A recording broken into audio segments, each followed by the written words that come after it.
کرتے تھے چاند ایسے ہو جاتا. آپ کے ہاتھ کی حرکت کے ساتھ ساتھ چاند آگے پیچھے دائیں بائیں گردش کر رہا تھا. تو آپ نے ارشاد فرمایا کان القمر ینادینی ویحاکینی ویمنعنی من البکاء. چاند مجھ سے باتیں کرتا تھا, مجھے لوریاں سناتا تھا. یحاکینی مجھے لوریاں سناتا تھا, میرا دل لگاتا تھا, مجھے رونے سے رو کے رکھتا تھا. جس کے بچپن میں آپ کی غیر ارادی حرکت پر چاند رقص کرے, جو بچپن سے ایسی عظیم و شان صفات کے ساتھ پیدا ہو, پھر آپ کی پیدائش بھی سب سے نرالی. بچہ پیدا ہوتا ہے, اس کی آنکھ ناک ماں کی آنکھ بچے کی ناک جڑی ہوتی. جب ہمارے نبی پیدا ہوئے تو ولد مقطوع السرہ, آپ کی ناک کٹی ہوئی تھی, آپ کی ناک کٹی ہوئی تھی, باہر آ کے نہیں کاٹی گئی. بچہ پیدا ہوتا ہے تو ختنہ ہم ماں باپ کرتے ہیں. ولد مختونا, آپ پیدا ہوئے تو آپ کا ختنہ ہوا تھا. پھر بچہ پیدا ہوتا ہے تو اس پر غلاظت ہوتی ہے, ہم دھوتے ہیں, صاف کرتے ہیں, پاک کرتے ہیں. جب ہمارے نبی تشریف لائے تو پاک صاف جیسے کسی نے دھو کے باہر نکالا. پھر جب بچہ پیدا ہوتا ہے تو اس کو کچھ پتہ نہیں میں کون ہوں کہاں ہوں. ہمارے نبی نے پیدا ہوتے ہی اسے ایسے زور لگایا اور چھاتی کو ایسے اٹھایا اور سیدھے ہاتھ کی شہادت کی انگلی کو آسمان کی طرف بلند کر دیا اور یوں دیکھا. یوں آپ نے انگلی اٹھائی تو حضرت آمنہ پر سارا عالم روشن ہو گیا, سارا عالم چمک گیا. اور اما آمنہ نے مشرق مغرب شمال, یمن کے محل, ایران کے محل, شام کے محلات کو دیکھا. اور ادھر آپ پیدا ہوئے اور ادھر ساری دنیا کے بت زمین پہ جا گرے. بادشاہوں کے تخت الٹے ہو گئے, دربار میں بیٹھے ہوئے بادشاہوں کے کج کلا جا کر زمین پہ گرے. ایک دم تاج زمین پہ گر گئے. 1000 سال سے ایران کے دربار میں آگ جل رہی تھی جس کی پوجا ہوتی تھی, وہ آگ ایک دم بجھ گئی, ایک دم بجھ گئی. ایک سمندر کی مچھلیوں نے دوسرے سمندر کی مچھلیوں کو جا کر مبارک دی کہ دنیا کے سردار آ گئے, خاتم الانبیاء آ گئے. اور اس سال ربیع الاول سے لے کر ربیع الاول تک اللہ تعالیٰ نے پوری دھرتی پر ہر عورت کو بیٹا عطا کیا, کسی عورت کو بیٹی نہیں ملی. آپ کے اعزاز و استقبال میں آسمان کے فرشتے اتارے گئے, جنت کے حوروں کو اتارا گیا. اس طرح آپ نے دنیا میں آنکھ کھولی, سارے عالم میں تبدیلی آ گئی. اس دن ایک یہودی آیا ہوا تھا مکے میں, وہ کہنے لگا آج کوئی قریشی کا بچہ پیدا ہوا ہے؟ ان کا ہاں. اس کا باپ زندہ کہنے لگے ہاں. کہ نہیں کوئی ایسا بچہ جس کا باپ پہلے مر. تو پتہ چلا کہ آج عبد المطلب کا پوتا پیدا ہوا ہے. وہ کہا ہاں. 4:20 پر پرانی گھڑیوں کے حساب سے آپ کا وقت پیدائش ہے. 9:45 ہمارے وقت کے مطابق 9:45 آپ کا آج کی گھڑی کے حساب سے پیدائش کا وقت ہے. ادھر صبح صادق نوزار ہو رہی تھی, ادھر آفتاب نبوت طلوع ہو رہا تھا. تو آئے, چہرہ دیکھا, طرح سے پشت سے کپڑا ہٹا کے دیکھا تو یہاں مہر نبوت دیکھی تو اس کی ہائے نے یہ لکھنے لگا ویل لبنی اسرائیل, مر گئے بنو اسرائیل. لقد خرجت النبوت منها, آج نبوت چلی گئی. ورفتم بها یا معشر قریش, اے قریش کی جماعت تم نبوت لے گئے. تو جو تانا تھے ان کی نظریں بتا رہی تھی کہ کوئی انقلاب آ گیا, کوئی انقلاب آ گیا. سارا عالم, سارے زمانے, نہ پیسہ نہ ٹکا. پھر جب آپ کو نبوت ملی تو اللہ نے پیش کیا, اسرافیل آئے اور آپ کے سامنے ساری دنیا کی چابیاں رکھ دی کہ یا رسول اللہ ان اللہ بعثنی الیک بمفاتیح خزائن الارض. یا رسول اللہ, اللہ تعالیٰ نے مجھے آپ کی خدمت میں سارے جہان کی چابیاں لے کر بھیجا ہے, دے کر بھیجا ہے. وَأَمَرَنِي أَنْ أَعْرِضَ عَلَيْكَ ان اسیر معک جبال تہامہ ذهبا وفضة وزمردا ویاقوتا، اور مجھے کہا ہے کہ میرے حبیب سے پوچھو سارے عرب کے پہاڑ سونا چاندی زمرد یاقوت بنا دوں گا، منظور ہے؟ کہ نہیں مجھے نہیں چاہیے، میں غلام بن کے زندہ رہنا چاہتا ہوں۔ اپنا رسولہ اور ملک رسولہ، کیسی نبوت چاہتے ہیں؟ بادشاہی والی، غلامی والی؟ کہ نہیں مجھے غلامی والی نبوت چاہیے، اللہ سے بھی نہیں لی، نہیں مجھے نہیں چاہیے۔ تو پھر اتنے بڑے بار امانت کو کس کے سپرد فرمایا؟ کیا سبب ہے؟ کیا سبب ہے؟ ساری امت، ایک آیت میں پیش کروں، ساری امت کو اس ذمہ داری پر کھڑا فرمایا۔ پھر تھوڑا سا اس کا پس منظر سن لیں۔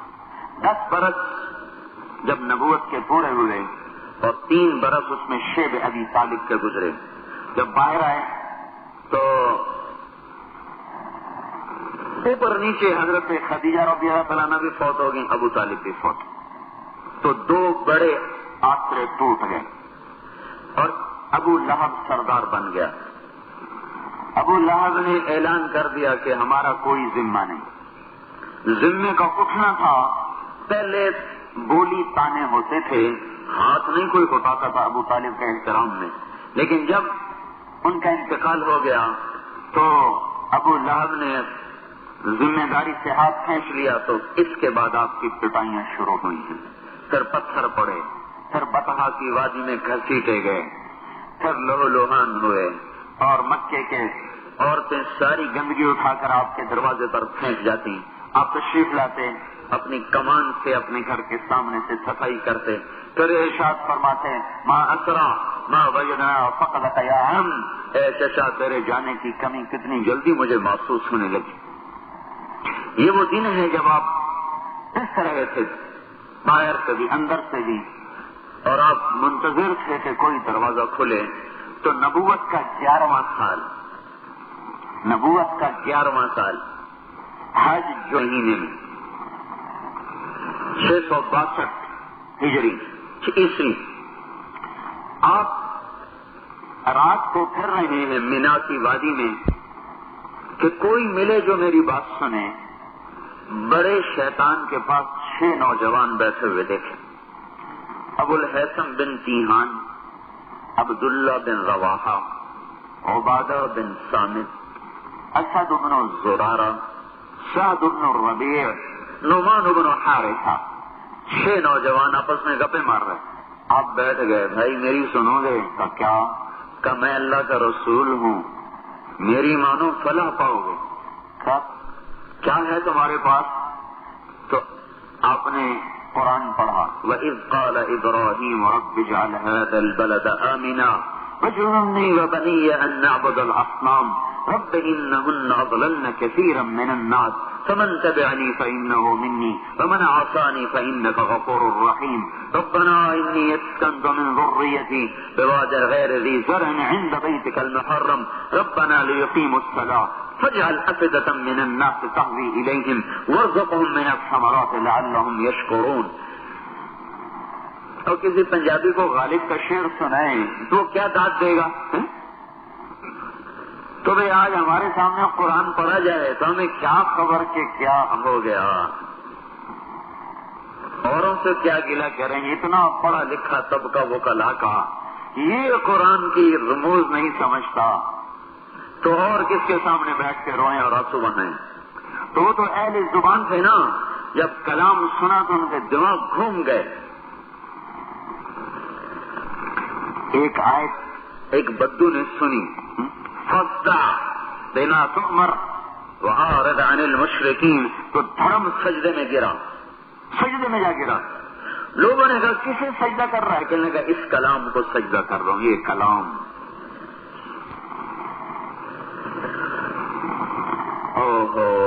ہم اس کا ظاہر ہی نہ سمجھ سکے تو باطن میں کہاں پہنچتے۔ وہ تو گھوم گئے، ان کا یہ کلام انسانی نہیں ہے، اس کی حلاوت، اس کی چاشنی، اس کی شیرینی، اس کی بلندی، یہ انسانی کلام نہیں۔ وہ کہنے لگے یہ وہی ہے جس کا یہودی کہتے ہیں نبی آنے والا ہے، بسم اللہ کرو۔ تو 11ویں ہجری نبوت کے لیے مسلمان ہو گئے۔ تو آپ نے سارا سال خوشی میں گزارا. ان کا اگلے سال ہم پھر آئیں. تو اس سال حج جمپ لگا کے جون میں آ گیا. جون کا مہینہ اور حج پر 12 آدمی آئے, 5 ان میں سے 7 اور اس کو پہلی بیعت کہتے ہیں جو بڑے شیطان کے ساتھ, جو اس کو جمرہ عقبہ کہتے ہیں, جس کو بڑا شیطان آخری جہاں کنکر مارتے ہیں, اس کے قریب یہ بیعت ہوئی. ان کا یہ اگلے سال پھر آئیں. تو نبوت کا 13واں برس آ گیا اور حج جونی کے مہینے میں ہے, اور وہاں سے 72 آدمی آئے اور بیعت ہوئی. بیعت کی شرائط کیا تھی؟ تطیعوننی فی المنشۃ والمکرہ, ہر حال میں میری اطاعت فرض ہوگی. تنفقون علی فی العسر والیسر, ہر حال میں مجھ پہ جان مال لگاؤ گے. تأمرون بالمعروف وتنہون عن المنکر, بھلائیوں کو پھیلاؤ گے, برائیوں کو مٹاؤ گے. تجاہدون فی سبیل اللہ ولا تخافون فی اللہ لومۃ لائم, اللہ کی راہ میں جہاد کرو گے اور ملامت کرنے والے کی ملامت کی پرواہ نہ کرو گے. وتمنعوننی مما تمنون به انفسکم واہلکم, میری حفاظت کرو گے جیسے اہل و عیال کی حفاظت کرتے ہو. یہ 5 شرطیں طے ہوئیں. تو اس پر کہا یا رسول اللہ اب آپ ہمارے دیش تشریف لائیں. آپ نے کہا انشاءاللہ اللہ حکم دے گا میں آؤں گا. اب کا 14واں سال آ گیا. ستمبر کا مہینہ 22 ستمبر 27 رجب, نبوت کا 14واں سال. اللہ نے کہا نکلو, اب ہجرت کی اجازت ہے. آپ صدیق کے گھر جاتے ہیں. چلچلاتی دوپہر میں صدیق ہجرت کا صحبہ, آپ نے کہا صحبہ یعنی میرا ساتھ ہے. آپ نے کہا تیرا ساتھ ہے. تو بکر کی آنکھوں میں آنسو آ گیا, خوشی. میں کہتا ہوں یہ دنیا بھی عجیب جہان ہے, یہاں خوشی کا اظہار بھی رو کے ہوتا ہے. یہاں خوشی ملے گی کسے؟ جہاں خوشی بھی رو کے ظاہر کی جائے نا, آدمی زیادہ خوش ہو تو رونے لگ جاتا. تو یہ 27 سفر, رجب نہیں سفر, 27 سفر شب جمعہ آپ مکہ سے نکلے. 27 کی رات, 28 کی رات, 29 کی رات, 3 راتیں, 28 29 2 دن آپ نے وہاں قیام فرمایا. سفر 29 کا تھا. یکم ربیع الاول کو آپ غار ثور سے نکلے اور 8 ربیع الاول کو آپ پہنچے ہیں قباء میں. 2 ہفتے قیام فرمایا, مسجد بنائی اور اس کے بعد آپ مدینے کو چلے. جمعے کا دن 500 صحابہ نے حالہ بنایا ہوا ہے. بنو سالم کے محلے میں پہنچے تو جمعے کی نماز ادا فرمائی, پہلی نماز جمعہ. اس کے بعد آپ مدینے کو چلے. ثنیۃ الوداع اب عمارتوں میں آ گئی. ایک گھاٹی تھی اب وہ عمارتوں میں آ گئی ہے. بغیر تحقیق کے کچھ پتہ نہیں چلتا وہ کہاں ہے. ایک گائیڈ سے ہم نے ڈھونڈ کے وہ جگہ تلاش کی جہاں سے آپ نے مدینے میں آپ داخل ہوئے. تو ایک چڑھائی ہے, طرح سے اترائی تھی, اب تو نہیں ہے. تو مدینے کی وادی میں عورتیں چھتوں پر, بچے باہر, بچیاں باہر, لوگ انتظار میں کون ہیں کیسے ہیں, کون ہیں کیسے ہیں. اتنے میں حضور پاک صلی اللہ علیہ وسلم کی سواری نے اٹھنا شروع کیا بلندی کی طرف.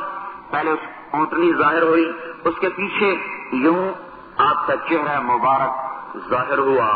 تو مدینے کی بچیوں کی آپ فصاحت دیکھیں, ان کو کسی نے یہ نغمہ سکھایا نہیں تھا. بے ساختہ سب کے منہ سے یہ نکلا, طلع البدر علینا من ثنیات الوداع, وہ 14ویں کا چاند چڑھ آیا. یہ سکھایا ہوا نہیں تھا, بے ساخت. طلع البدر علینا, طلع البدر علینا, 14ویں کا چاند, وہ آفتاب و مہتاب آج مدینے پر طلوع ہو گیا. وجب الشکر علینا ما دعا للہ داعی, ہم پر شکر واجب ہو گیا. ایھا المبعوث فینا جئت بامر مطاع, آپ وہ دین لائے ہیں جس پر ہم ثابت قدم رہ کے دکھائیں گے. جئت شرفت المدینہ مرحبا بک یا خیر داعی, آپ کے آنے سے ہمارا مدینہ پر رونق ہو گیا, بابرکت ہو گیا. یہ ہجرت, پھر 10 برس کا قیام, پھر حج. 25 ذوالقعدہ کو آپ مدینہ سے نکلے. 26 ذوالقعدہ کو آپ ذوالحلیفہ سے چلے، احرام باندھا، 12,000 کا مجمع آپ کے ساتھ ہے، 2 یمنی چادریں آپ نے احرام کی بنائی ہوئی ہیں، اور یہ قافلہ چلتا چلتا چلتا 4 ذوالحج کو مکے میں داخل ہوا۔ جب آپ تنعیم کے مقام پر پہنچے تو آپ نے وہ احرام کی چادریں بدلی اور 2 نئی اسی قسم کی چادریں آپ نے زیب تن فرمائی، اور 4 کو آپ ہجوم کی طرف سے مکے میں داخل ہوئے۔ پھر آپ نے عمرہ کیا، 4 کی رات کو پہنچ گئے تھے، تو اس کے بعد آپ نے غسل فرمایا صبح، اور 4 کی صبح کو عمرہ کیا، باب بنی شیبہ سے داخل ہوئے، اونٹنی کو باہر بٹھایا، طواف فرمایا، خیر آپ نے منتظم سے چمٹ کر روئے ہیں، پھر اس کے بعد آپ نے صحیح فرمائی، پھر اپنے صحابہ کو لے کر 4 5 6 7 4 دن ابتا کی وادی میں قیام فرمایا، پھر آپ نے 7 تاریخ کو آج کی صبح کو ایک مختصر سا خطبہ دیا، آگے آنے والے کام کا طریقہ بتایا، پھر آپ کو مینا میں پہنچے، 5 نمازیں پڑھی، مسجد خیف کا جہاں گنبد ہے وہاں آپ کا خیمہ لگایا گیا، سیدھی طرف قریش مکہ اور مہاجرین کے خیمے تھے، الٹی طرف انصار مدینہ کے خیمے تھے۔ 9 کی صبح کو آپ چلے اور مسجد نمیرہ میں، جہاں آج مسجد ہے، یہاں خیمہ لگایا، سرخ چمڑے کا خیمہ تھا، اس میں اپنے جاتے ہی پہلے تھوڑا آرام کیا، پھر اس سے غسل کیا، پھر آپ نے اپنی اونٹنی تقوا پہ کجاوا رکھایا، پھر اس پر بیٹھ کر آپ نے اپنی امت کو آخری خطبہ دیا، جو سنہری حروف سے بھی لکھا جائے تو حق ادا نہیں ہوتا۔ اس کے بعد جمعے کی نماز ظہر اثر کر کے اکٹھی پڑھائی، پھر اس کے بعد آپ جبل رحمت کی طرف چلے اور 5 گھنٹے آپ نے وہاں دعا مانگی اپنے اللہ کا حضور۔ اس سارے وقت میں ایک دودھ کے پیالے کے سوا آپ نے کچھ نہیں کیا۔ اس کے بعد شام کو آپ چلے، اسامہ بن زید کو پیچھے بٹھایا، رات مزدلفہ میں قیام فرمایا، اس سے اگلے دن آپ نے فضل بن عباس کو پیچھے بٹھایا اور مینا کی طرف کو چلے، اور بڑے شیطان کو آپ نے کنکر مارنے تھے، اسامہ بن زید نے آپ کی اونٹنی کو پکڑا اور بلال نے آپ پر چادر کا سایہ کیا، آپ نے 7 کنکر مارے، پھر واپس تشریف لائے، 63 اونٹوں کی قربانی فرمائی۔ اونٹوں میں لڑائی ہوتی تھی، جب ایک اونٹ ذبح ہونے جاتا تو پچھلے اونٹ لڑنے لگ جاتے کہ میں آگے چلا جاؤں۔ اس کے بعد آپ نے معمر بن عبداللہ رضی اللہ تعالیٰ عنہ کو بلوایا اور ان کے سامنے ایسے بیٹھ گئے، معمر، اللہ کے نبی کا سر تیرے سامنے اور اس طرح تیرے ہاتھ میں مذاق فرمایا۔ بھائی بتائیں دوسرے کے ساتھ کیا کر دے، یہ تھا مذاق۔ انہیں عرض کی یا رسول اللہ میری کیا اوقات، اللہ کے رسول کا احسان ہوا کہ مجھے یہ خدمت سپرد ہو گئی۔ تو آپ نے ارشاد فرمایا چلو بسم اللہ کرو، سیدھی طرف سے بال کاٹو، پہلے سیدھی طرف کا سر مڈایا، آٹھا ادھر سے، وہ سارے بال ابو طلحہ انصاری کو دے دیے۔ خالد بن ولید پاس کھڑے تھے، انہوں نے چھپٹا مار کر پیشانی کے بال چھین لیے اور اپنے ٹوپی میں سی لیے تھے بعد میں، پھر جب کبھی لڑتے تھے ٹوپی سر پہ رکھ کر اوپر لوہے کا خود پہن پر لڑتے، اور علماء نے خالد بن ولید کی فتوحات میں ایک بڑا سبب وہ منہ مبارک بھی تھے جو ٹوپی میں سیے ہوئے تھے۔ بڑے سے بڑے لشکر چھٹ جاتے تھے جب خالد میدان میں اترتے تھے۔ دنیا کا واحد جرنیل جس نے 100 سے زیادہ جنگیں لڑی، کفر میں بھی اسلام میں بھی شکست نہیں کھائی۔ الٹی طرف کے بال منڈوائے، صحابہ میں تقسیم کر دیے۔ اس کے بعد آپ نے خطبہ دیا، یا یہاں خطبہ ہے، یا جب آپ 7 کنکر مار کے واپس لوٹے ہیں تو آپ نے اس کو خطبہ دیا ہے۔ اس میں آپ نے ارشاد فرمایا کہ میرا جانا قریب آ چکا ہے، میرا پیغام مکمل ہو چکا ہے، فَلْيُبَلِّغِ الشَّاهِدُ الْغَائِبُ، اب میرا پیغام آگے پہنچانا تمہارے ذمہ ہو گیا۔ اب گھر چھوڑنے پڑیں گے، اب بچے چھوڑنے پڑیں گے، بیویاں چھوڑنی پڑیں گی، در در کی خاک چھاننی پڑے گی، یہ اس امت کی ذمہ داری بن گئی۔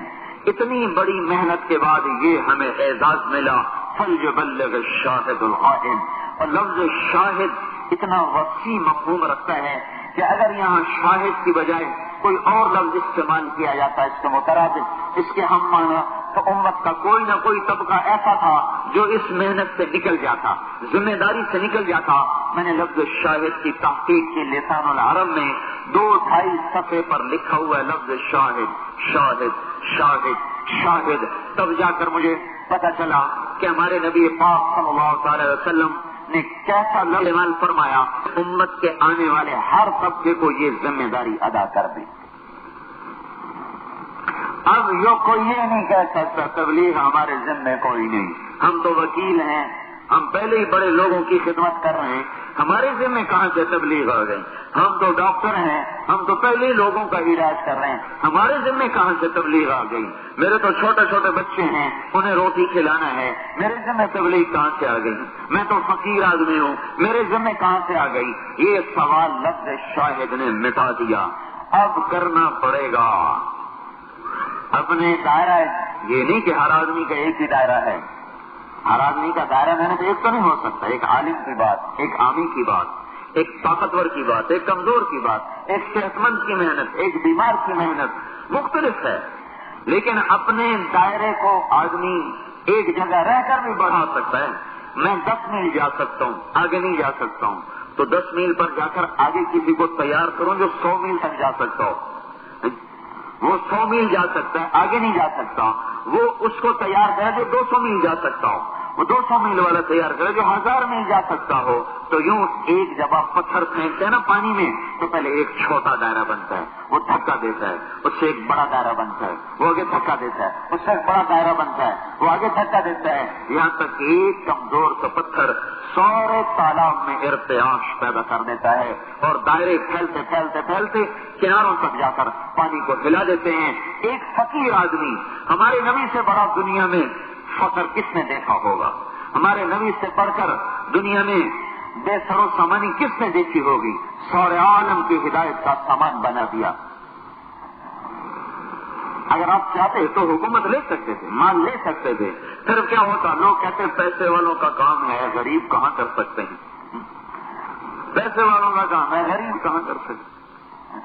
امی بنایا, امی نہ لکھنا جانے نہ پڑھنا جانے, ورنہ لوگ کہتے ہیں پڑھے لکھوں کا کام ہے, ان پڑھ کیسے کریں. امی النبی الامی, صلح حدیبیہ لکھی جا رہی, تو حضرت علی لکھنے والے بسم اللہ الرحمن الرحیم. تو سہیل بن عامر قریش کے وکیل کہنے کہ مٹاؤ, ہم نہیں جانتے رحمان رحیم, لکھو بسم کا اللہم, بسم کا اللہم جو قریش کا رواج ہے. آپ نے فرمایا علی مٹا دو, لکھو بسم اللہم, یہ بھی اللہ ہی کا نام ہے. تو انہوں نے مٹا کے لکھا بسم کا اللہم. پھر آگے لکھا ھذا ما طاب علیہ محمد رسول اللہ, یہ وہ معاہدہ ہے جو کر رہا ہے محمد رسول اللہ صلی اللہ علیہ وسلم. وہ کہنے لگا ہم تجھے رسول مانتے تو تجھ سے لڑائی کرتے, لکھو محمد بن عبداللہ. کعب نے کہا علی کاٹ دو رسول اللہ, لکھو محمد بن عبداللہ. میں محمد بن عبداللہ بھی ہوں, محمد رسول اللہ بھی ہوں, دونوں طرح سچا ہوں. حضرت علی نے کہا یا رسول اللہ یہ میں نہیں مٹا سکتا, یہ میں نہیں مٹا سکتا, آپ خود مٹا دیں. آپ نے کہا اچھا بتاؤ کہاں لکھا ہوا ہے, کہاں لکھا ہوا ہے رسول اللہ. اللہ اکبر. سارے عالم کو علم سکھا گئے, گھر گھر علم کی شمع جلا گئے. النبی الامی, اور قیامت کے دن میں اعلان ہوگا این الامت الامیت و نبیھا, کہاں ہے امی امت اور اس کا رسول. یہ بات ہی نکل گئی کہ تبلیغ پڑھے لکھوں کا کام ہے. اور آج کے دور میں بھی اللہ نے تبلیغ کے کام کو ان پڑھ میں شروع کروایا, اور ایک ایسے عالم سے شروع کروایا جس کی زبان نہ وہ فصیح تھا, نہ وہ بلیغ تھا, نہ وہ کوئی بڑی مختصر ظاہری وجاہت والا تھا, کمزور منحنی دق کی مرض میں مبتلا, ایک لفظ کو دوہراتے ہوئے بعض اوقات 18 مرتبہ اٹک جاتا تھا, تب جا کر ایک لفظ کہتا تھا. اس وقت تو عطاء اللہ شاہ بخاری کا طوطی بول رہا تھا, اس کے زمزموں سے سارا بر صغیر گونج رہا تھا. ہندو بھی جس کا بیٹھ کر قرآن سنتے تھے. ایسا شاہ سوار خطابت کام ہے کیسے سے لیا جا رہا جو ایک لفظ کو دہرانے کے لیے 18 دفعہ زبان کو دہراتا ہے. دلی مالداروں سے بھرا ہوا, سمجھداروں سے بھرا ہوا, ان پڑھ مواقعوں سے کام کو شروع کروایا. آپ نے کہا کہاں لکھا ہوا ہے؟ کہا جی یہ لکھا ہوا ہے. تو آپ نے اپنے انگوٹھے سے ایسے مسل دیا ایسے کر کہ چلو لکھو محمد بن عبداللہ الشاہد الشاہد، شاہد کے لفظ کی وسعت نے امت کے تمام طبقات کو دعوت کی ذمہ داری سے کھڑا کر دیا۔ اب ایک آیت سن، قل، کہو۔ جہاں بھی قرآن میں قل آتا ہے آگے کوئی بڑا اہم مضمون آتا ہے، جہاں بھی قل هو اللہ احد، قل اللہم مالک الملک تؤتی الملک من تشاء، قل، کیا کہو میرے نبی، کہو کیا، هذه سبیلی، یہ ہے میرا راستہ، کیا، ادعو الی اللہ، کیا کرتا ہوں، اللہ کی طرف بلاتا ہوں۔ زادرہ کیا ہے، علی بصیرت، اس کا زادرہ روپیہ ٹکا نہیں، اس کا زادرہ بصیرت ہے، بصیرت، فراست، یقین، ولولہ، جذبہ۔ کون، میں اکیلا نہیں، انا، میں بھی، اور کون، ومن اتبعنی، جو میرے امت کے افراد ہیں، مرد و عورت، ادنا و اعلیٰ، بہتر و کہتر، پڑھے لکھے و ان پڑھ، دیہاتی و شہری، اول اور آخر، سب کا یہی کام ہے کہ وہ بھی اللہ ہی کی طرف بلاتے ہیں۔ ساری امت کو ذمہ دار بنا دیا۔ اب تھوڑی سی تحقیق ان الفاظ، کہو کیا، ہذہ کیا، سبیلی، سبیل، مانوی چیزوں کو سمجھانے کے لیے ہمیشہ حسی چیزوں سے تشبیہ دی جائے۔ مانوی چیز ہے بھائی، وہ تو شیر ہے، شیر، ایک مانوی چیز کو سمجھایا ایک مادی چیز سے، شیر، وہ تو بھائی شیر ہے، شیر، وہ تو چاند ہے، چاند ہے، ایک مانوی چیز کو سمجھایا ایک مادی چیز، وہ تو دریا ہے، دریا، سخاوت، وہ تو بہتا دریا ہے، سخاوت۔ مانوی چیزوں کو سمجھانے کے لیے حسی چیزوں کو لایا جاتا ہے۔ تعبیر کا دامن ہمیشہ تنگ رہا ہے انسانی احساسات و جذبات کے سامنے، تو یہاں دعوت اللہ ایک مانوی چیز ہے۔ میں آپ سے جو باتیں کر رہا ہوں اس کا کوئی خارج میں وجود نظر آ رہا تو ہوا میں تحلیل ہو گئی۔ مانوی چیز ہے دعوت اللہ، اللہ کی طرف بلانا، اس کو تشبیہ دی ہے راستے کے ساتھ، سبیل، راستے کے ساتھ۔ تو ہر تشبیہ میں کوئی مناسبت ہوتی، ہر وجہ تشبیہ ضرور ہوتی۔ شیر کیوں بنا دیا، شجاعت قدر مشترک ہے۔ دریا کیوں بنا دیا، سخاوت قدر مشترک ہے۔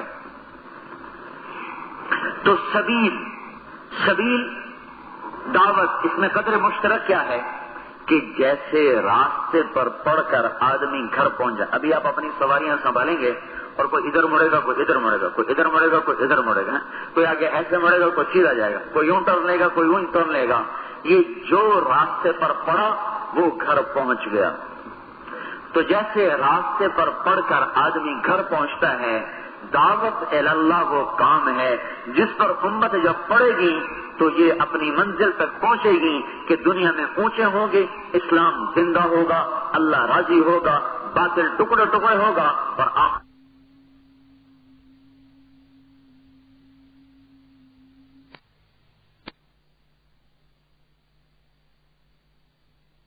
اختلاف ہے، یہ آخر میں جا کر دونوں الفاظ کا جو اختلاف ہے یہ آخر میں جا کر دونوں کو معنی میں مختلف کرتا ہے۔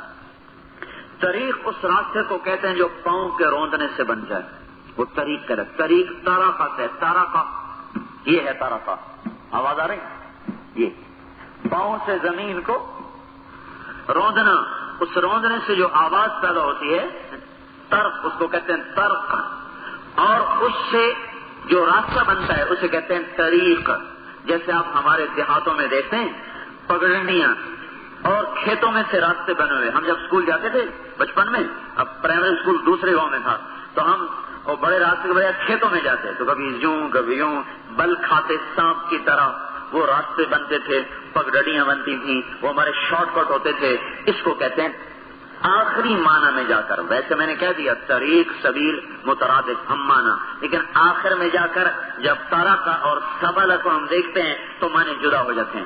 طریق وہ راستہ ہے جو پاؤں کے روندے جانے سے بنے۔ سبیل سبل سے ہے، سبل، سبل کسے کہتے ہیں؟ سبل بارش کی ایک سٹیج کا نام ہے، ایک لمبا پروسیس، پانی بھاپ بنا، ہوا میں چلا، نمک بھی صاف، پانی بھی ساتھ.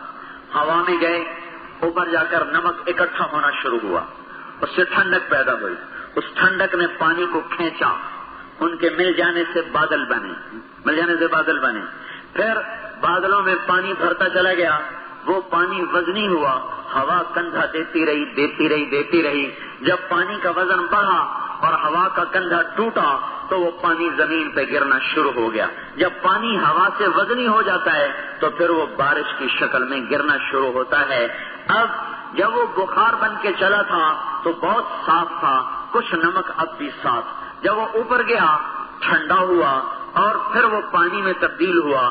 اب جب یہ زمین کی طرف واپس آ رہا ہے تو یہ اپنی شفافیت کی انتہا پر ہے, اپنی صفائی کی انتہا. ایک بات اللہ کی نعمت ہے, اس لیے اس کو درمیان میں بتا دوں, موضوع کا حصہ نہیں. بادل 1200 میٹر کی بلندی سے بارش برساتا ہے, کم از کم 1200 میٹر, اس سے اوپر بھی ہوتے ہیں.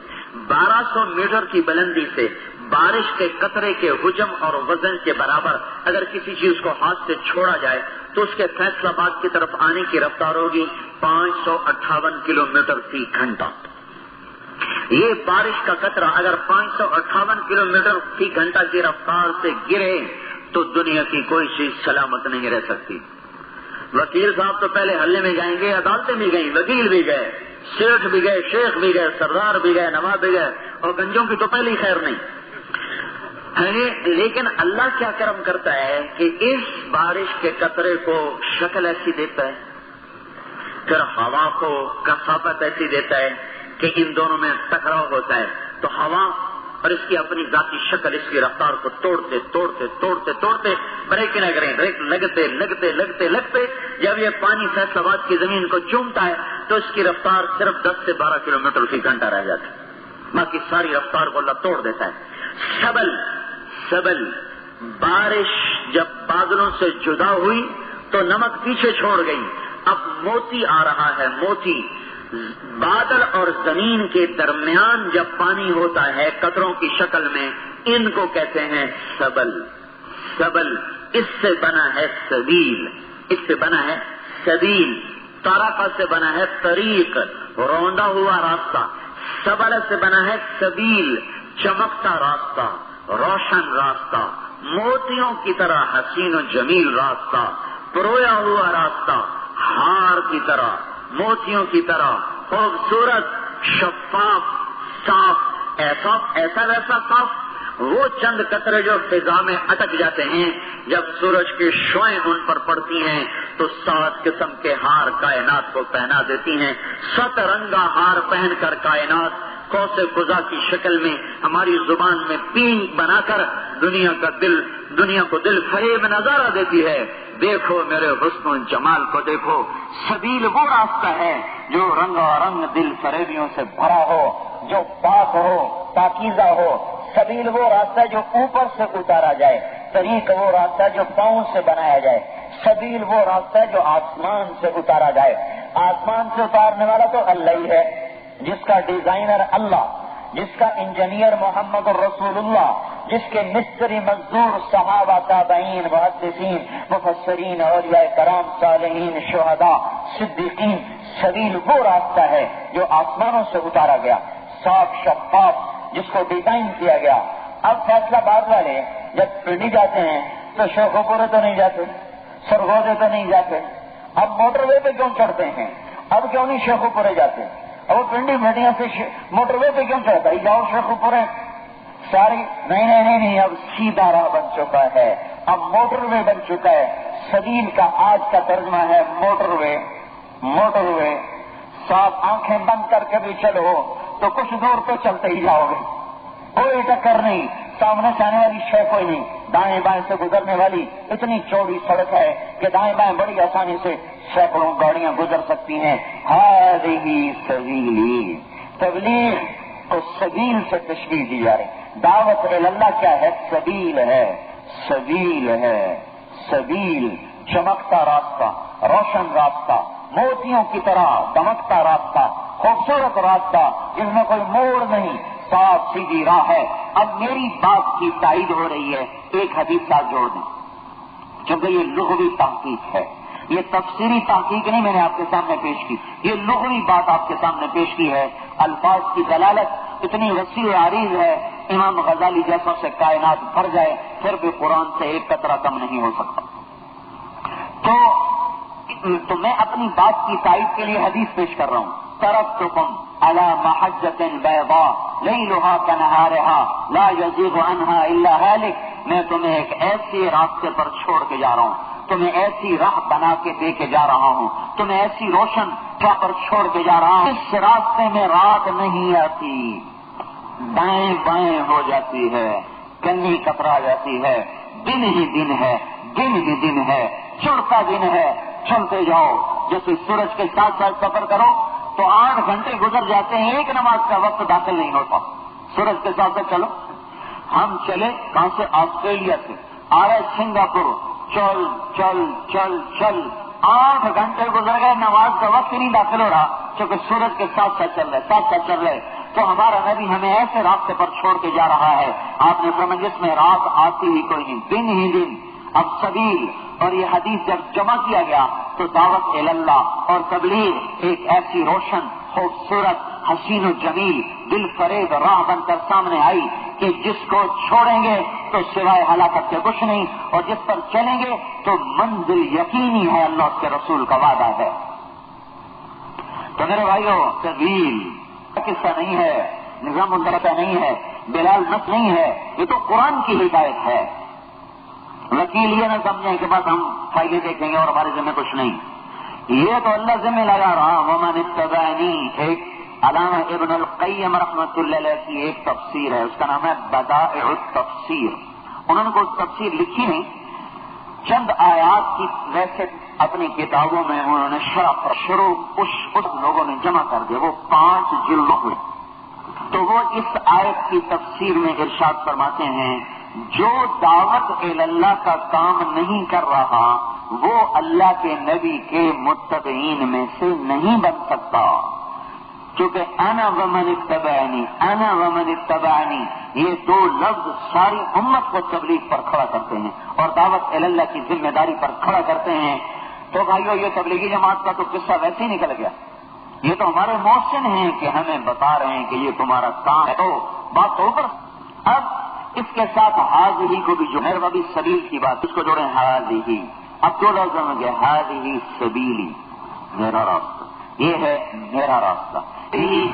سبیلی یہ ہے میرا راستہ. کیا مطلب؟ آسان ہے، ڈرو نہیں. کیوں ڈرتے ہو؟ آسان ہے، بہت آسان ہے. آسان کیسے؟ جانے کب جاتی نبی کر دیے گئے. آسان کیسے؟ میں اپنی بات کو خود ہی توڑ رہا ہوں. آسان کیسے؟ ہاں، جو چیز فطرت میں ہوتی ہے وہ مشکل بھی آسان بن جاتی. ماں اپنی بیٹی سے کہتی پانی پلاؤ، وہ بڑے اس کو اندر ہی اندر ابالتا ہے. مجھے سوتی کو اٹھا دیا اماں نے، خود ہی پی لیتی تو کیا حرج تھا، مجھے سوتے میں اٹھا دیا. بڑے غصے میں آ رہی، 1 گلاس پانی تو پلانا تھا، لیکن اس پر بھی تیور چڑھ گئے.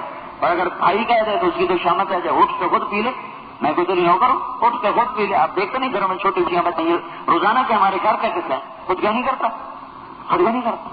ماں باپ بھی کہہ دیں سے تل میں لاتے ہوئے. یہی بچی جس کو ماں کو 1 گلاس پانی پلانا مشکل تھا، جب یہ ماں بنتی ہے تو 20 دفعہ بچے کے دودھ پلانے اٹھتی ہے، پیشاب دھونے اٹھتی ہے، پخانے دھونے اٹھتی ہے.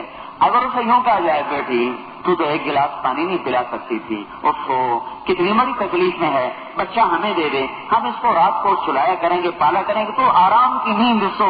وہ کہے گی ہائے میں مر جاؤں، میں بچہ کیسے دے دوں. تو تیرے لیے تو بڑا مشکل تھا پہلے، اب کیسے آسان ہو گیا؟ اب کیسے آسان ہو گیا؟ 20 دفعہ اٹھنا. پہلے ممتا سوئی ہوئی تھی. ہر بچی کی فطرت میں ممتا ہے، وہ جب سوئی ہوئی ہو تو 1 گلاس پانی مشکل ہوتا ہے، جب وہ بیدار ہو جاتی ہے تو پھر راتوں کا جاگنا آسان ہوتا ہے. امت محمدی ہونا کوئی چھوٹا موٹا اعزاز نہیں ہے. وکیل تو ہندو بھی ہوتی، ڈاکٹر تو دہری بھی ہوتی، ادیب، شاعر، مصنف ہر مذہب و ملت سے ہوتے ہیں. ہمارے بھاگ جاگے، قسم ہے اس رب کی جس نے کائنات کو بنایا سجایا، ہماری لاٹری نکلی کہ ہم حضور کے امتی بن گئے. اللہ کی قسم ہمارے جیسے نصیب والا دھرتی پہ کوئی نہیں ہے.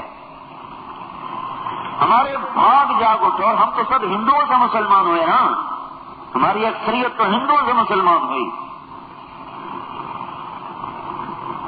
کتنے بڑے نصیب جاگے اس امت میں بن گئے. کیا ہوا؟ ایک تو خاتم الانبیاء کے امتی بنے, ان کی شفاعت کا حق مل گیا, ان کی شفاعت میں ہمارا حصہ پڑ گیا. دوسرا کیا ہوا؟ اللہ نے اس امت میں پیدا کر کے ہمارے اندر دعوت اللہ کا خمیر ڈال دیا. ہمارے اندر ماں کی ممتا کی طرح دعوت اللہ کا عشق رکھ دیا, جذبہ رکھ دیا. ابھی وہ جذبہ سویا ہوا ہے. 3 دن بھی کوئی نہیں دیتا.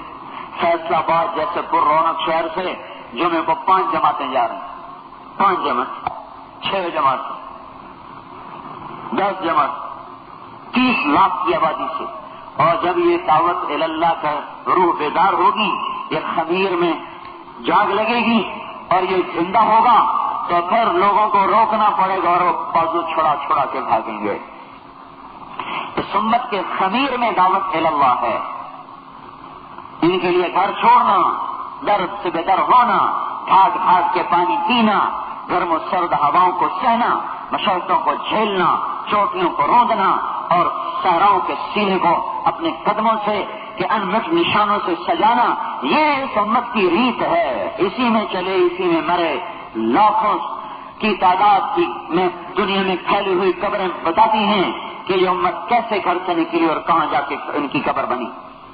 هذه سبیلی, هذه سبیلی, یہ ہے میرا راستہ. مشکل آسان کیسے؟ فطرت میں ہے, فطرت میں ہے, فطرت میں ہے. اس کا احسان ہوا. اب ایک ترجمہ اس کا اور,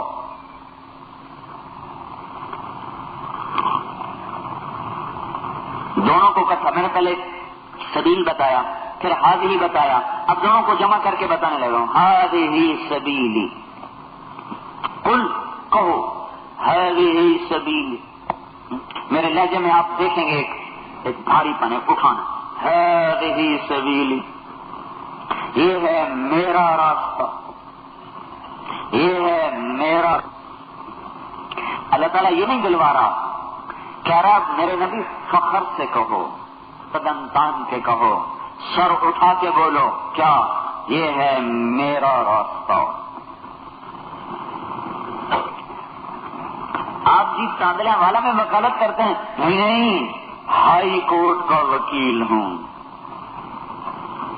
تجربہ کریں. آپ کی سمندری میں وکالت, نہیں ہائی کورٹ, میرا کارڈ دیکھو, ہائی کورٹ کا وکیل ہوں. وہ صرف خبر نہیں دیتا, بے ساختہ لہجے میں اٹھان پیدا ہو جاتی ہے. بے ساختہ یہ فطری چیز ہے. ایک حد تک یہ جائز ہے, حد سے آگے ناجائز ہے. ایک حد تک نہیں نہیں نہیں, ہائی کورٹ کا وکیل ہوں. آپ کی کھڈیاں ہیں, کیا کہہ رہے ہو؟ میری ٹیکسٹائل مل ہے. ہیں تو کھڈیاں ہی, ذرا جدید قسم کی ٹیکسٹائل ہے, ٹیکسٹائل اونر ہوں. آپ کمپاؤڈر ہیں, کیا کہا؟ FRCS سرجن ہوں. انسان کی فطرت ہے. ایک حد تک میں نے کہا کوئی منع نہیں. کہو میرے نبی یہ ہے میرا راستہ. نئی چمکیلی گاڑی کہتا ہے یہ ہے میری گاڑی. صرف خبر نہیں دیتا, لہجے میں ایک ادا ہوتی ہے. کوئی سائیکل کو تھوڑا ہی کہے گا یہ ہے میری سائیکل, وہ تو خالی بیچارہ غریب اشارے گا کہ اپنی سواری ہے. ہذہ سبیلی, یہ ہے یہ میرا سبیلی, یہ نسبت میرا, میرا کام ہے, میرا راستہ ہے. ایک دم لہجے میں بھرپور قسم کی اٹھان ہے. میں چھوٹا موٹا آدمی نہیں ہوں, چھوٹا موٹا تاجر نہیں ہوں, میں کوئی ایسا ویسا کمزور آدمی نہیں ہوں. کیا ہوں؟ ادعو الی اللہ, میں اللہ کی طرف بلاتا ہوں. میں اکیلا نہیں ہوں, میری امت بھی یہی کام کرتی ہے. ہم سب کی شان نرالی, آن نرالی, طرز نرالا, ادائیں نرالی. ہم عام لوگ نہیں ہیں. ہم اللہ کے پجاری ہیں اور اللہ کی طرف بلانے والے ہیں. یہ ہے ہمارا کام. سارے کام حقیر بنا دیے, چھوٹے بنا دیے, سارے منصب غلام بنا دیے, بانی بنا دیے. ہم اللہ کے سفیر, اللہ کی طرف بلانے والے, یہ ہے کام. ادعو الی اللہ علی بصیرۃ. اچھا تیرا کام, ہمارا کام تو ساری امت کیسے کرے گی؟ نہ کہ افسر تو غریب ہیں, نہیں اس کی سواری, اس کا داد راہ روپے پیسہ نہیں ہے. علی بصیرۃ, علی بصیرۃ, لفظ علی اس گتھی کو کھول رہا ہے. پیسہ نہیں تو تبلیغ کیسے کریں گے؟ پیسہ نہیں تو دین کا کام کیسے کریں گے؟ عہدہ نہیں, پیسہ نہیں, کیسے کریں گے؟ ایسے کریں گے. لفظ علی اس گتھی کو کھول رہا ہے. اس راہ کا زاد راہ وہ روپیہ تک حکومت نہیں ہے. بصیرت, بصیرت, فہم, فراست, یقین, تقوی, توکل, علم, یہ ہے اس راستے کا زاد راہ. جو یہ زاد راہ کٹھا کر لے گا وہ سارے عالم میں دعوت کے کام کو زندہ کر کے سارے عالم میں اسلام کے پھیلنے کا ذریعہ بن سکتا ہے. تو میرے بھائیوں, دعوت وہ چابی ہے جس سے سارے خیر کے خزانے کھل جائیں گے اور سارے شر کے خزانوں کو تالے لگ جائیں گے. سارا شر دفن ہوگا, ساری خیریں زندہ ہوگی. ادعو الی اللہ, ادعو الی اللہ, میں اللہ کی طرف بلاتا ہوں. ہم بھی بلائیں, سب کو اس پہ لگاؤ. جو کرے گا اللہ اس سے چمکائے گا. جس دور میں امت نے دعوت کو زندہ کیا اللہ نے اسے چمکایا, اسے 4 چاند لگائے, دین بھی زندہ ہوا اور فضا بھی بنی, باطل بھی ٹوٹا. آج بھی ہم کوئی تبلیغی جماعت الگ جماعت نہیں ہے کہ وکیلوں کو ہم اپنی جماعت میں شامل کریں گے تو ہماری بڑی بلے بلے ہو جائے گی, پھر ان کی قوت دلائل ہمارے حق میں استعمال ہوگی. نہیں, ہم وکیلوں کو حضرت محمد صلی اللہ تعالی علیہ وسلم کی خوبصورت شاہراہ سبیل پر دیکھنا چاہتے ہیں کہ ان کی قوت دلائل جس سے اللہ نے ان کو آراستہ کیا ہے, جس سے ایک آدمی کی دکان کا مسئلہ حل کرنے میں اور ایک آدمی کے چھوٹے سے کیس کو لڑنے میں سب کچھ لگا رہے ہیں. یہ قوت دلائل ان کی اسلام کو مباحن کرنے کے لیے استعمال ہو, اسلام کو روشن کرنے کے لیے استعمال ہو اور انسانیت کو ظلم و ستم کے اندھیروں سے, گمراہی کے اندھیروں سے نکالنے کے لیے استعمال ہو, تاکہ ان کی قوت دلائل وہ ان کے لیے ابدی خزانہ بن جائے اور ہمیشہ کے نفعوں کے دروازے کھلوا جائے. بڑے سے بڑے کیس پر کوئی 10 لاکھ لے لے گا, 50 کروڑ لے لے گا, آخر کو تو کروڑ ختم ہو جائے گا, آخر کو تو 10 کروڑ ختم ہو جائے گا. ختم نہیں ہوگا تو یہ تو ختم ہو جائے گا, یا یہ ختم یا یہ ختم, یا مال ختم یا وکیل ختم. لیکن اگر ان کی قوت دلائل سے اسلام کو طاقت پہنچی اور انہیں اسلام کو زندہ کرنے کے لیے اپنی قوت لسان کو استعمال کیا, قوت دلائل کو استعمال کیا, تو میرے رب کی قسم ہر آنے والا دن ان کی طاقت کو, ان کے مال کو, ان کی عزت کو بڑھاتا چلا جائے گا.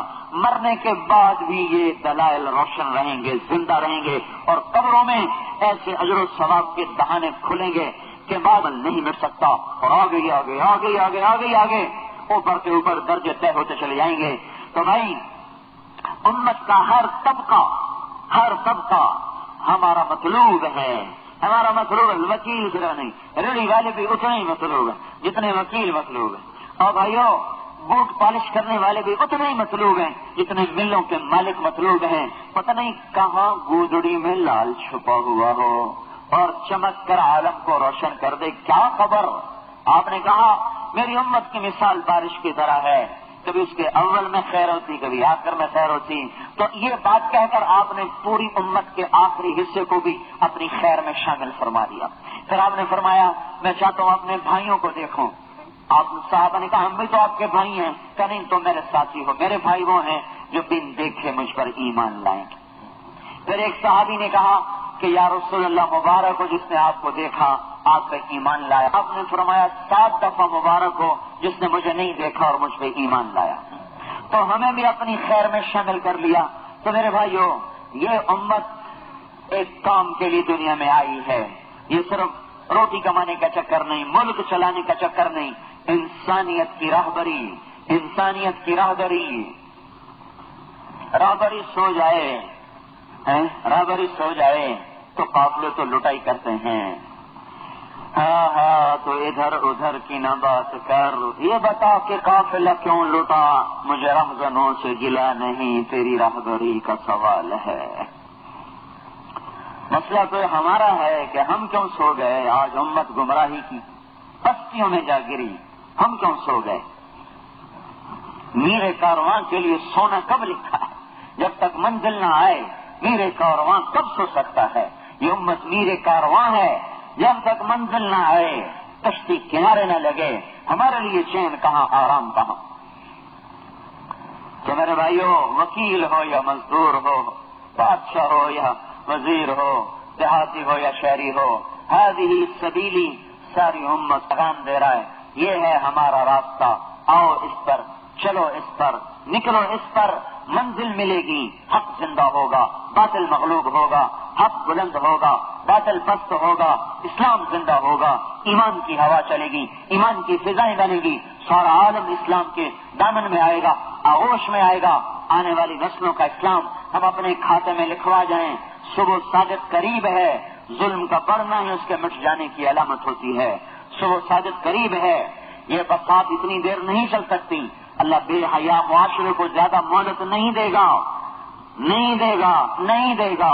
وہ غیور ہے، غیرت والا ہے، گندگی خول کے اندر ہو چلتی رہتی ہے، جب وہ پھٹتی ہے تو پھر اسے صاف کرتا۔ ہم نے دیکھا کبھی ہم نے پھوڑے کے اوپر کبھی کپاس استعمال کی صاف کرنے کے لیے، جب وہ پھٹتا ہے تو پھر ہم صاف کرنا شروع کرتے ہیں۔ جب وہ اندر تھا ہم نے بھی کبھی کپڑا نہیں ڈالا، کبھی اس پر کپاس نہیں رکھی، کبھی اس کو صاف نہیں، جب وہ پھٹا وہ کپڑا لانا، ٹیشو پیپر لانا، کپاس لانا، صاف کر رہے، صاف کر رہے، صاف کر رہے۔ جب گندگی چار دیواری کے اندر ہوتی ہے تو اللہ بھی درگزر کرتا ہے، جب وہ پھٹ کر ابلتی ہے، سڑکوں بازاروں میں آتی ہے اور انسانیت حیا کی چادر اتار کر ننگی ہو کر بے حیا ہو جاتی ہے، تو اس ذات کی قسم جس کے قبضے میں میری آپ کی جان ہے، اس کے ذمے ہو جاتا ہے اس جہان کو دھونا اور صاف کرنا۔ وہ اسے دھوئے گا اور ضرور دھوئے گا۔ اس کی غیرت، اس کی صفت حیا کے خلاف ہے کہ یوں انسانوں کو جانوروں کی طرح زنا کرتا دیکھے اور جانوروں کی طرح ناشتہ دیکھے، شرابیں پیتا دیکھے اور پھر انہیں مہلت دیتا چلا جائے۔ اللہ کا نظام ضرور حرکت میں آئے گا، ضرور حرکت میں آئے گا، اور چکی چلے گی اور باطل مٹے گا، ٹوٹے گا، حق زندہ ہوگا۔ جب کبھی انسان ربو خدائی کے دعوے پر آیا تو پھر اللہ خود میدان میں آیا۔ جب کبھی انسان نے اللہ اور اس کی شریعت کا مذاق اڑایا اور اسلام کی چادر سے نکل کر اللہ کو چیلنج کیے تو پھر اللہ خود میدان میں آیا۔ اور آج نظر بھی یوں ہی آتا ہے، آج اللہ کو خود ہی آنا ہوگا، آج اللہ خود ہی آئے گا۔ اتا امر اللہ فلا تستعجلوہ، آئے گا، وہ ضرور آئے گا، اس کے وعدے سچے ہیں، اس کے وعدے سچے ہیں۔ ہم جلد باز ہیں، کمزور ہیں۔ میرے بھائیوں، اللہ دین کی ہوا چلائے گا اور اس باطل کی بے حیا زندگی کو ضرور دفن کرے گا۔ اللہ تعالیٰ نے بے حیا معاشرے کے لیے پنپنا نہیں لکھا، اس کے مقدر میں مٹنا ہے۔ یہ نجومی کی بات نہیں، یہ تاریخ قرآن و سنت کی بات ہے۔ لوط علیہ السلام کی قوم پر سب سے زیادہ عذاب اللہ نے برسائے ہیں۔ دنیا کا سب سے بڑا مجرم میرے نزدیک فرعون ہے، جس نے کہا میں خدا ہوں۔ اللہ نے پانی میں غرق کیا، ایک عذاب دیا۔ لوط علیہ السلام کی قوم نے خدائی کا دعویٰ نہیں کیا، وہ بدبخت بے حیا ہوئے، اللہ نے 5 عذاب کٹھے ان پر مارے۔ کسی قوم پہ 5 عذاب کٹھے نہیں آئے۔ یہ معاشرہ بھی بے حیائی کی طرف سرک چکا ہے، لڑک چکا ہے، کھسکتا چلا جا رہا ہے۔ ہم ان کے سامنے ہاتھ جوڑ کر، ان کے پاؤں پڑ کے، تھوڑی پکڑ کر، راتوں کو رو رو کر ان کو کھینچے۔ اگر ہم نے اپنے معاشرے کو نہ روکا اور یوں ہی لگامیں ڈھیلی چھوڑ دی تو اللہ سوتا نہیں، اللہ غافل نہیں، اللہ جاہل نہیں، اللہ عاجز نہیں، اللہ کمزور نہیں۔ دھرتی اس کی ہے، ہوا اس کی ہے، فضا اس کی ہے، سورج اللہ کا ہے، چاند اللہ کا ہے، تارے اللہ کے ہیں، زمین آسمان پر اللہ کا قبضہ ہے۔ الکبریاء للہ والعظمت للہ، الخلق والامر واللیل والنہار وما سکن فیہما للہ وحدہ، للہ المشرق والمغرب، رب المشرق والمغرب، رب السماوات السبع ورب الارضین السبع ورب العرش العظیم، کل من بیدہ ملکوت کل شیء وهو یجیر ولا یجار علیہ۔ ألم نجعل الأرض مهادا والجبال أوتادا وخلقناكم أزواجا وجعلنا نومكم سباتا وجعلنا الليل لباسا وجعلنا النهار معاشا وبنينا فوقكم سبعا شدادا وجعلنا سراجا وهاجا وأنزلنا من المعصرات ماء ثجاجا لنخرج به حبا ونباتا وجنات الفافا. قرآن اعلان کر رہا ہے، چیلنج کر رہا ہے، کوئی ہے اللہ کے سوا مالک، کوئی ہے اللہ کے سوا مہیمن، کوئی ہے اللہ کے سوا جابر، کوئی ہے اللہ کے سوا قاہر، کوئی ہے اللہ کے سوا نگہبان، کوئی ہے اس کو چیلنج کرنے والا، کوئی ہے اس سے ٹکرانے والا. جو ٹکرایا وہ مٹ گیا. اللہ اسی طاقت کے ساتھ لم یزل لا یزال، بے زوال لا زوال، بے مثال بے مثل، شبیہ سے پاک، شبہ سے پاک، شریک سے پاک، مشارکت سے پاک، بیوی سے پاک، بچوں سے پاک، وزیروں سے پاک، مشیروں سے پاک، زمین آسمان کی محتاجی سے پاک، اور مکان سے کا محتاج نہیں، ہوا کا محتاج نہیں، زمان کا محتاج نہیں، مکان اور زمان سے پاک، حال و ماضی و مستقبل سے پاک، زمین و جائیداد سے پاک، تنے تنہا یکتا بے مثل بے مثال. قل هو اللہ احد اللہ الصمد لم یلد ولم یولد ولم یکن له کفوا احد. اگر یہ اللہ ایسا ہے اور ایسا ہی ہے تو ضرور تبدیلی آئے گی. ایسا طاقت اس کا کچھ نہیں بگاڑ سکتی. ہاں، ان کے چیلے چانٹے اللہ کا قانون نہیں بدل سکتے. یہ دھرتی اللہ کے ہاتھ میں ہے، کائنات اللہ کے ہاتھ میں ہے. ہم جلد باز ہیں، وہ جلد باز نہیں ہے. بھائیو، اللہ اس نظام کو توڑے گا، اسے ہدایت میں بدلے گا. یہ ہم مانگتے ہیں کہ اللہ عافیت کے ساتھ ہدایت کو لے آ. تو ہم دیوار گر رہی، تھوڑا سا دھکا لگا دو، آپ کا بھی نام لکھ